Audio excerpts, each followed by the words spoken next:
성경은 이스라엘의 12지파를 통해 하나님이 어떻게 자신의 백성을 세우시고 또 어떻게 그들을 인도하시는지를 보여줍니다. 흥미로운 사실은 우리가 흔히 알고 있는 12지파가 언제나 같은 명단으로 등장하지 않는다는 점입니다. 어떤 때는 한 지파가 빠지고 또 어떤 장면에서는 전혀 다른 이름이 들어가기도 합니다. 어떤 명단에서는 레위가 등장하지만 또 다른 명단에서는 요셉 대신 그의 두 아들인 에브라임과 므낫세가 등장합니다.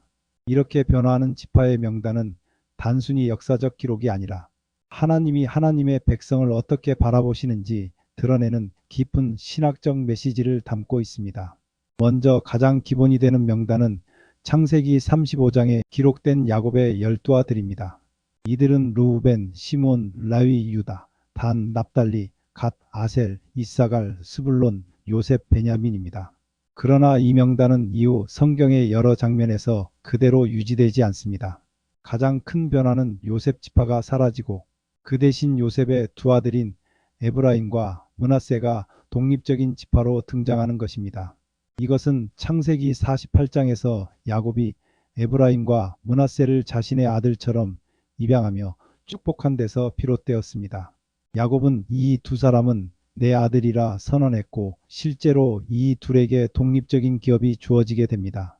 이것은 요셉이 야곱의 장자권 중에 하나를 가져간 것입니다. 이스라엘의 장자권은 세 가지가 있습니다. 첫째는 재산을 두 배로 받는 장자권입니다. 신명기 21장 17절은 장자가 반드시 두 몫을 받아야 한다고 말합니다. 그러나 야곱의 장자 르우벤은 죄를 범함으로 이 권리를 잃게 되었고 역대상 5장 1절은 그 장자권이 요셉에게로 옮겨졌음을 분명히 기록합니다. 야곱이 에브라임과 므낫세를 내 아들로 선언한 창세기 48장의 사건은 바로 이 두 배 몫을 요셉에게 주는 구체적 행위였습니다. 그래서 이스라엘의 기업 분배에서 요셉은 한 지파가 아닌 두 지파로 나타나게 됩니다. 둘째는 제사권, 곧 영적 장자권입니다. 본래 제사권은 이스라엘의 장자들에게 주어진 것이었지만 금송아지 사건에서 레위 지파만이 하나님 편에 서서 우상 숭배를 멈추게 했습니다. 하나님은 민수기 3장과 8장에서 레위인을 이스라엘 모든 처음 난 자의 대신으로 삼으며 제사권을 레위에게 넘기십니다. 이로써 레위는 하나님을 섬기는 영적 장자의 지위를 얻게 됩니다. 셋째는 왕권과 메시아의 계보가 되는 권한입니다. 창세기 49장 10절은 규가 유다를 떠나지 않을 것이라 예언하며 통치권이 유다에게 주어졌음을 선포합니다. 이 말씀은 다윗 왕조를 통해 성취되었고 마침내 예수 그리스도께서 유다 지파로 오심으로 완성됩니다. 이처럼 성경의 장자권은 한 사람에게 집중되지 않고 요셉과 레위 그리고 유다에게 각각 분리되어 맡겨졌습니다. 이는 하나님께서 장자권을 통해 물질, 예배 그리고 왕권이라는 세 가지 통로로 구속사를 펼치고 계심을 보여줍니다. 레위 지파는 기업을 받지 않는 독특한 위치에 있습니다. 레위인들은 땅을 받지 않는 대신 하나님의 성막과 성전을 맡아 섬기는 사명을 받았습니다.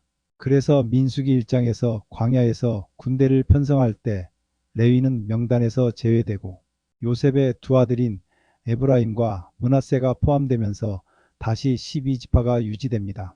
이것에 근거하여 땅을 분배받습니다. 여호수아가 가나안 땅을 분배할 때 레위는 기업을 받지 않지만 성읍 몇 곳을 받아 거주하며 대신 에브라임과 므낫세가 분배 명단에 오르며 12지파 체계가 유지됩니다. 이처럼 성경은 10이라는 완전수, 언약을 상징하는 숫자를 유지하기 위해 상황에 따라 지파 명단을 조정합니다. 또 다른 흥미로운 변화는 신명기 33장에서 발견됩니다. 모세는 죽기 전 각 지파에게 축복을 선포하는데 이 장에서는 시몬 지파가 등장하지 않습니다. 민수기 25장에서 시몬 지파가 바알볼 사건으로 큰 징계를 받아 수적으로 급격히 감소한 것이 원인으로 보입니다. 심지어 여호수아 시대에 들어와서는 유다 지파의 땅에 속해 살아가는 형태로 흡수되는 모습도 보입니다. 이런 변화는 하나님 앞에서 순종이 얼마나 중요한지 그리고 불순종이 한 지파의 역사 전체에 어떤 영향을 미칠 수 있는지 보여줍니다. 역대기를 지나 예언서에 이르면 지파 목록의 변화는 또 다른 의미를 갖습니다. 에스겔 48장은 장차올 미래의 나라 하나님이 회복하실 새 땅의 분배를 예언합니다. 여기서는 놀랍게도 단 지파가 맨 처음 언급됩니다. 역사적으로 단 지파는 우상 숭배의 중심이 되었고 사사기 18장은 단 지파가 미가의 우상들을 훔쳐가며 우상 숭배의 본거지가 되었다는 사실을 기록합니다. 그럼에도 불구하고 에스겔은 회복의 미래 안에 단 지파를 다시 포함시키고 있으며 이것은 하나님의 회복의 은혜가 과거의 타락을 완전히 넘어선다는 메시지를 담고 있습니다. 그러나 요한계시록 7장에서 마지막 시대의 14만 4천을 인치실 때 단 지파는 완전히 빠져버립니다. 대신 레위가 포함되고 요셉이라는 이름이 다시 등장해 에브라임을 대체하게 됩니다. 레위 지파가 포함되는 까닭은 모든 사람이 제사장이기 때문입니다. 요한계시록 1장 5절과 5장 9절에는 우리를 예수님의 피로 사서 나라와 제사장을 삼으셨다고 하였으니 이제 레위의 제사장 직분이 없어지게 된 것입니다. 모두가 제사장이고 하늘나라를 상속받기에 땅의 분배의 개념으로 레위가 참여하게 된 것입니다. 왜 단 지파가 빠졌는가에 대해 전통적 신학 해석은 단 지파의 지속적인 우상 숭배 때문이라고 봅니다.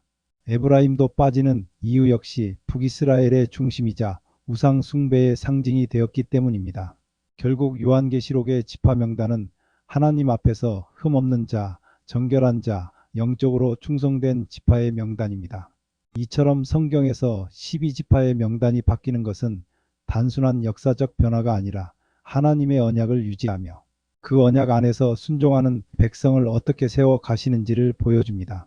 때로는 죄로 인해 빠지기도 하고 때로는 은혜로 인해 다시 포함되기도 합니다. 하나님은 땅의 기업을 주실 때와 군대를 편성할 때 그리고 심지어 종말의 구원 명단을 밝히실 때에도 그 목적과 메시지에 따라 지파의 이름을 조정하십니다. 이것은 하나님이 보시는 참된 하나님의 백성은 누구인가라는 질문의 답을 성경 전체에 걸쳐 펼쳐 보이는 것입니다. 결국 우리는 12지파의 변화를 통해 하나님이 얼마나 철저하게 언약의 백성을 세우시고 또 얼마나 진지하게 거룩을 요구하시는지 그리고 동시에 회복의 은혜를 베풀기를 기뻐하신다는 사실을 깨닫게 됩니다. 이것은 모두 예수님의 피로 우리를 깨끗하게 하셔서 나라와 제사장을 삼으시는 역사로 이루어진다는 사실입니다. 오늘 말씀을 듣는 모든 분들이 예수님이 흘리신 십자가의 피에 씻어 하늘나라를 상속받는 대열에 들어가게 되기를 축복합니다.